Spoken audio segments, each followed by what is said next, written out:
Hey everybody, it's Kimberly Christine here and you are officially in my crypt. What are you doing here? Anyway, today's topic is fur. Yes, that lovely stuff we all love to make. Now, I like to cater to people who really don't know much about sewing. Take it from me, because when I was young, I loved to sew things, but I really didn't go to school. I didn't take classes. I had a sewing machine and crap. Sometimes I didn't even know how to wind the damn bobbin. So yeah, eventually I took a sewing class for home ec and made a few things, which was awesome.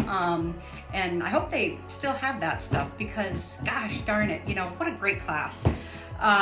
Anyway, but there's a lot of you who probably will sew and buy patterns, and there's just like little small tips and tricks that I like to kind of pop out there. Some of this might be very basic for those of you who are advanced and you know how to sew, but this is just stuff that I do and I think about, and I just want to share it with some of you because I know you guys get excited, especially if you're a novice sewer and you like to buy a pattern and you like to buy fabric and do your own thing. But I just like to just give a couple extra things. Now, for a lot of fur, and mind you, I know there's probably a good portion of you who don't even really read the patterns, right? So you'll kind of graze through some of the stuff, or it's too confusing, you don't understand it, and you just kind of brush it aside and, oh well, what the hell kind of a thing. So this is about cutting and sewing fur. Now, anytime you cut fur, you have to flip it upside down. And you need to have a good pair of sharp scissors. And let me try to see if I can just grab a little example here. So you have your sharp scissors, and what you do is you bring the pointer underneath the actual base, right?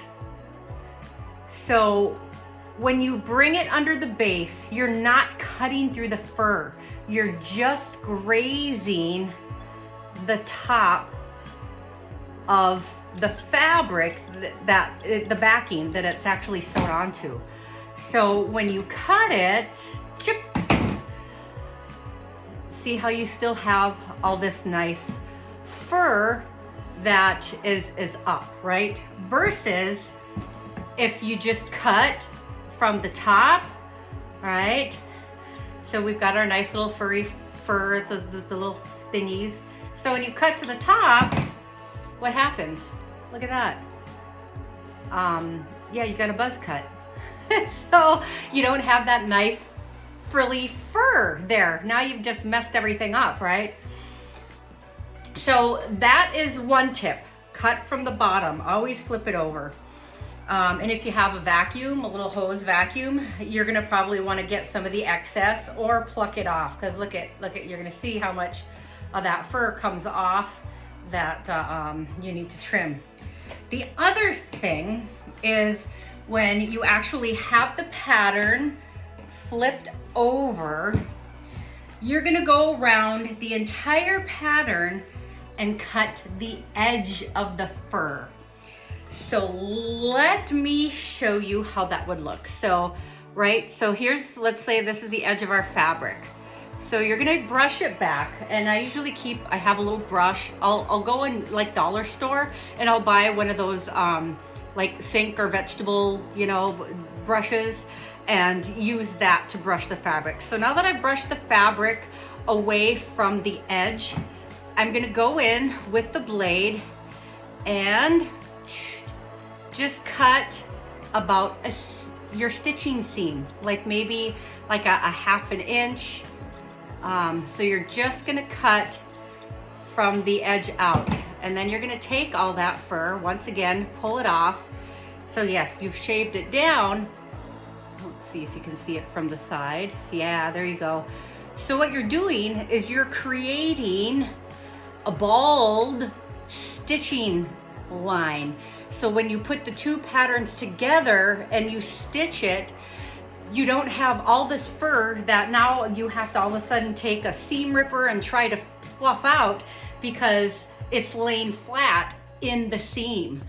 So yeah, so you can see I've trimmed, I don't know, it might be hard to see. I've trimmed all around, right? Brush it back, brush it back, brush it back. And when you pin it, you're going to have to do the same thing, right? Brush it, brush it, brush it back, and then lay the other edge, the flattened edge, brush it back.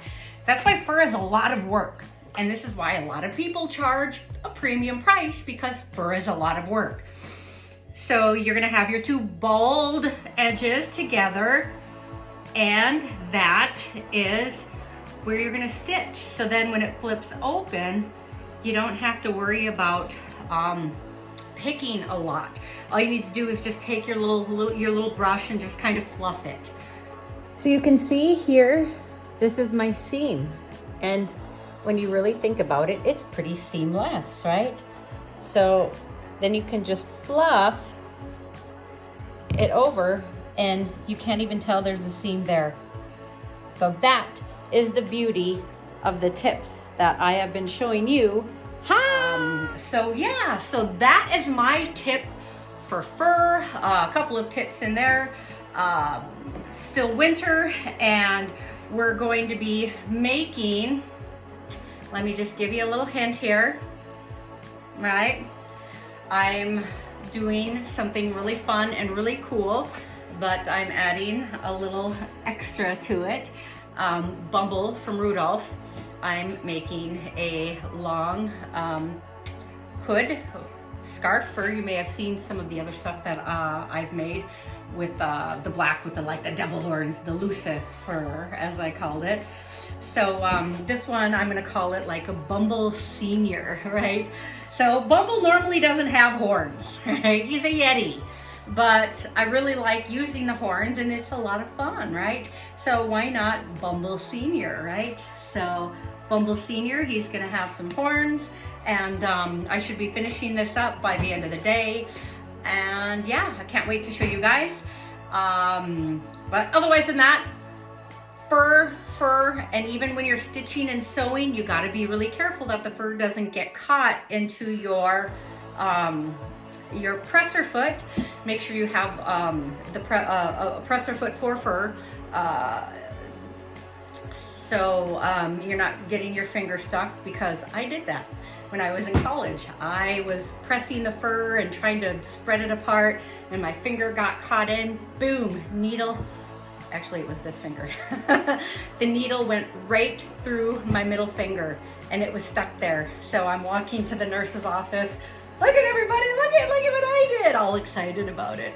Anyway, so that is my tip for fur and stitching. For any of you who like to do a lot of sewing and you're kind of intimidated by fur, those are really the main points that you have to think about, is trimming the edges and cutting from the back side.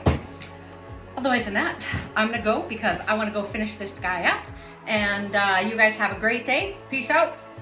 And within, my friends, bye-bye.